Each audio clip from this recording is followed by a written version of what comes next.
Large back with you again. I know that some of you might not care about this as much as I do, but if I finish, like when I finish chapter 14, we will be halfway done with the book of Matthew. So after this video, we're halfway done. And that's like awesome and kind of sad because I love going through these books. It's cool because we'll be moving on. I don't know whether I'm going to do Exodus or Deuteronomy or which book I'm going to do next. Maybe Exodus.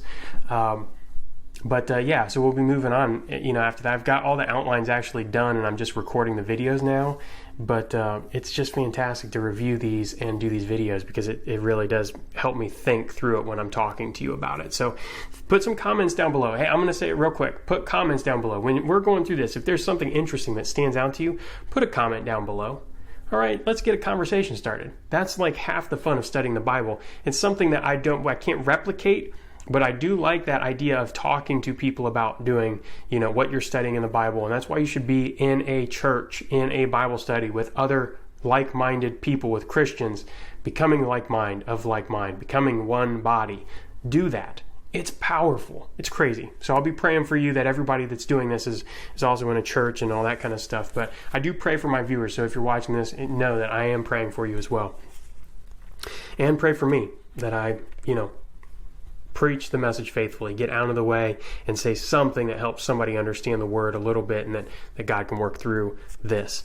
But anyways, we're in chapter 14, verse 22, and it's Jesus walking on water, which I think is a fantastic story. So immediately he made the disciples get into the boat and go before him to the other side while he dismissed the crowds. After he had dismissed the crowds, he went up on the mountain by himself to pray.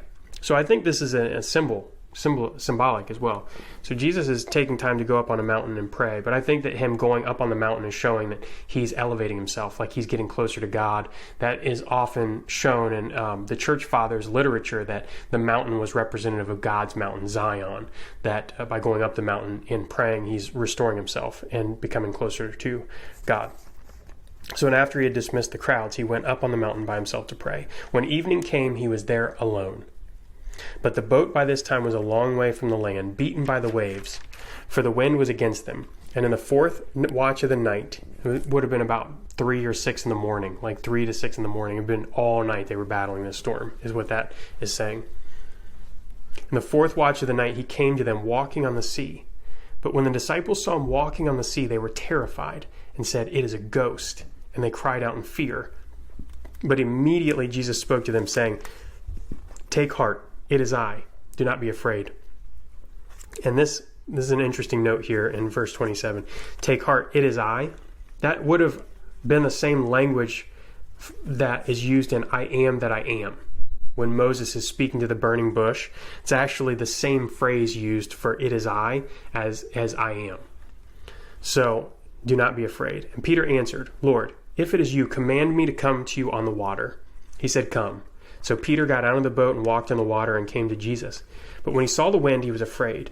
Beginning to sink, he cried out, "Lord, save me." Jesus immediately reached down his hand and took hold of him, saying to him, "Oh, you of little faith, why did you doubt?" And when they got into the boat, the wind ceased, and those in the boat worshipped him, saying, "Truly, you are the Son of God."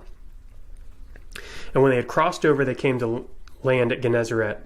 And when the men of that place recognized him, they sent around to all the region and brought to him all who were sick, and implored him that they might only touch the fringe of his garment, and as many as touched it were made well. So kind of a big section there, but what an amazing story. And there are so many facets to this. I think it's very powerful. So he sends his disciples out across the water, which is kind of like represent the water as a symbol for chaos. And so instead of having them walk on a path, he's actually sending them out into a chaotic environment, literally a storm at this point. And he walks up to them during the storm so that they recognize him, but at first they think he's a spirit. And so when he is talking to them through this, he says, "I am. It's me. I am."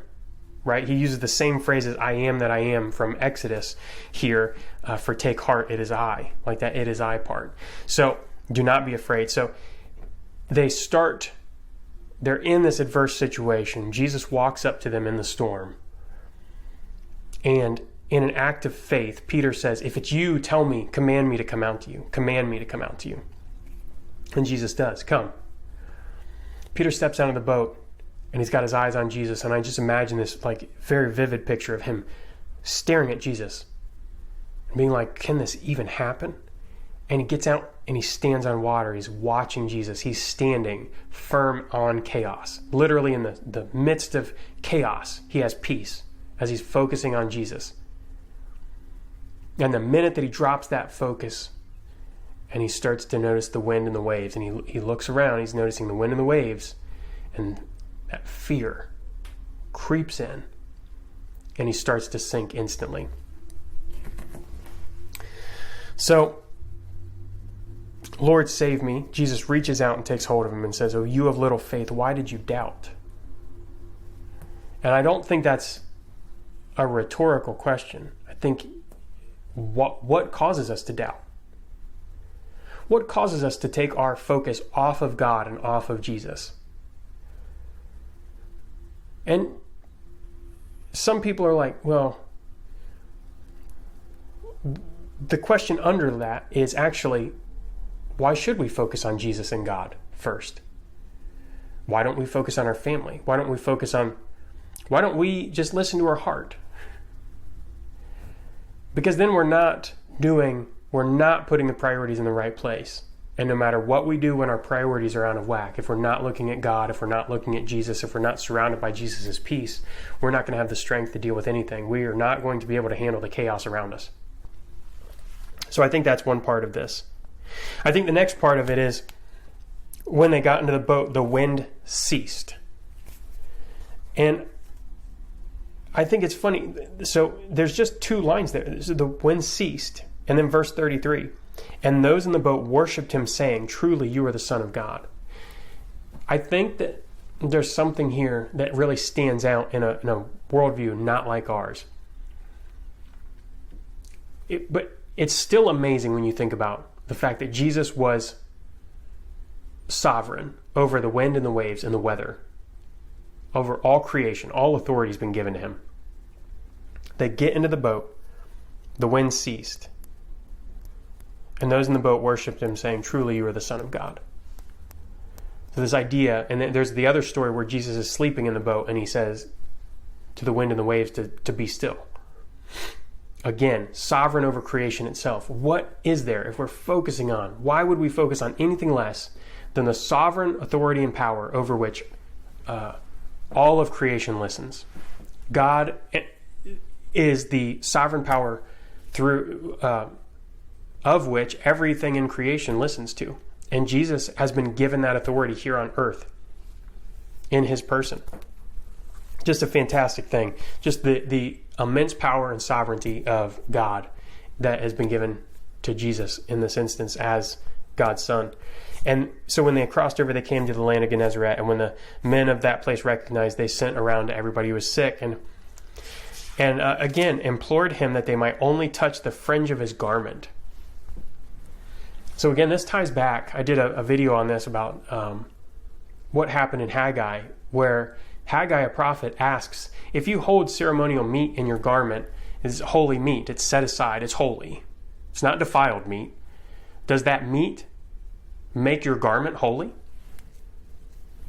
In fact, if you carry that holy meat in your garment, and then your garment touches something else, what happens?